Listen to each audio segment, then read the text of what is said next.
ना इस देश को आजाद कराने में मुसलमानों ने भी सहयोग दिया, पर कायदे में रहेंगे तो फायदे में रहेंगे। हम किसी के विरोधी नहीं है, ना हमें बुरा ना मानना। तुम कितने ही अमीर बन जाओ, बड़े पदों पे बैठ जाओ, आज हमारी बात सुनने में तुम्हें शर्म आएगी अगर तुम पद पे बैठे होगे। क्यों?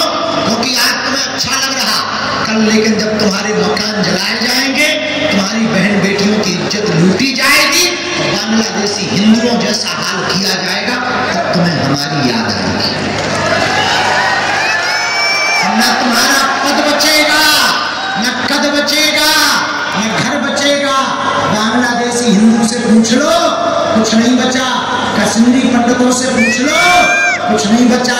इसलिए मेरठ वालों, देर मत करो, हम तो प्रण दूसरा ले चुके, अब दूसरी पर यात्रा करेंगे।